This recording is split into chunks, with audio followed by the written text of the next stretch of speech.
আজকে আপনাদের সাথে শেয়ার করব কিভাবে নরমাল কয়েকটি বেলুন এবং প্লাস্টিক লেটার দিয়ে আপনারা এরকম একটি ডিজাইন আর্ট করতে পারেন বার্থডের জন্য। তাহলে চলুন শুরু করা যাক।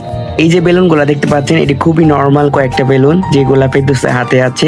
এই বেলুনগুলোর মাধ্যমে আমরা ডেকোরেশন করার চেষ্টা করেছি এবং এই বেলুনগুলোকে একে অপরের সাথে জোড়া লাগিয়ে একটি সুতার মাধ্যমে একটি পিলারের মতো তৈরি করেছি, যেন একটি ভালো ফ্রেম তৈরি করা যায়।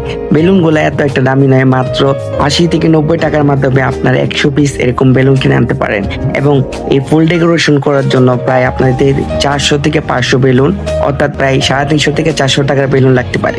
এরপরে আমরা বেলুনগুলোকে নিচে সেট করা শুরু করলাম যেন আমাদের ফ্রেমটা সম্পূর্ণভাবে তৈরি হয়ে যায়। আমরা সেই ফ্রেমের ভিতরে কিছু ঝিলিমিলি কাগজ দিয়েছি, এগুলো আপনারা 40 টাকা করে পেয়ে যাবেন এবং আমরা এখানে ব্যবহার করেছি 4টা ঝিলিমিলি কাগজ। এরপর আমরা সেই প্লাস্টিক লেটারগুলো ফোলানোর চেষ্টা করছিলাম, যেখানে ফেরদৌস চেষ্টা করতেছিল সেই প্লাস্টিক বেলুনগুলো ফোলানোর। এই যে প্লাস্টিক সেই বেলুনগুলোকে দেখতে পাচ্ছেন, কিন্তু আমরা অনেক চেষ্টা করে অনেক কষ্ট করে এই বেলুনগুলোকে ফুলিয়েছি, কারণ এটা সঠিক চিত্রটা আমরা খুঁজে পাচ্ছিলাম না যেখান দিয়ে হাওয়া দিয়ে বেলুন ফোলাতে হয়। এই দেখেন কায়েম বাবা দেখে অনেক কষ্ট লাগছে। তার সাথে রয়েছে একটি পিচ্চি বাচ্চা যে মনোযোগ দিয়ে দেখছে। কায়েম বাবা অনেক কষ্ট করে অনেক হাওয়া দিচ্ছে কিন্তু কোনোভাবে ভুলছে না, যার ফলে কাকু হাওয়া দিচ্ছে তো দিয়ে চলেছে। এই ডেকোরেশনটা আমরা করেছি টিন সেটের উপরে, কিন্তু আপনারা ইচ্ছা করলে এটা অন্য কোথাও করতে পারেন, তাহলে আরো সুন্দর হবে। এইদিকে আমরা বেলুনটা অনেক ফুলানোর চেষ্টা করছিলাম, মোতালেবও চেষ্টা করছেন। একটি বাচ্চা খুব মনোযোগ সহকারে দেখছে যেন সে শিখে রাখছে এবং ভবিষ্যতে সেও এরকম করবে।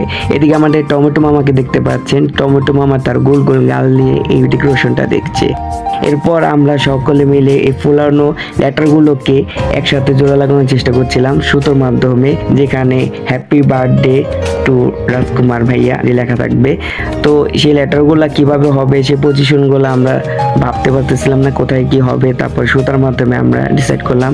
এদিকে আমাদের ভাইয়ারা এবং ডলার মামা তারা বেলুন দিয়ে ফুল বানানোর চেষ্টা করছিল। তো আমরা সবাই মিলে একই সাথে বিভিন্ন কালারিং ফুল, যেমন হলুদের মাঝে লাল, এই ইত্যাদি ফুল বানিয়েছি এবং সেই ফুলগুলো বানিয়েছি বেলুন দিয়ে। আপনারা ইচ্ছা করলে আরো অন্যান্য ডিজাইন করতে পারেন, সবগুলাই আপনারা বেলুন দিয়ে করতে পারেন, তাহলে বিষয়টা আরো গর্জিয়াস হবে। এখন আমাদের কাজ প্রায় কমপ্লিট। আমরা ফ্রেমটা তৈরি করে ফেলেছি এবং লেটারগুলোকে জাস্ট সেট করে দিয়েছি এবং এই মাঝে কিছু একটা কমতি মনে হচ্ছিল, যার কারণে ফেরদৌস বলতেছে যে তোমরা দাঁড়াও আমি আনছি। এরপর সে কি যেন আনতে গেল, আমরা দেখছিলাম কিরকম হয়েছে, সবকিছু সেট হয়েছে কিনা।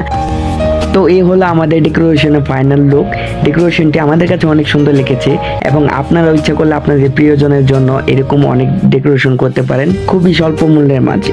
ভিডিওটি কেমন লেগেছে অবশ্যই বলবেন। যদি আরো এরকম ভিডিও দেখতে চান তাহলে আমাদের সাথেই থাকবেন।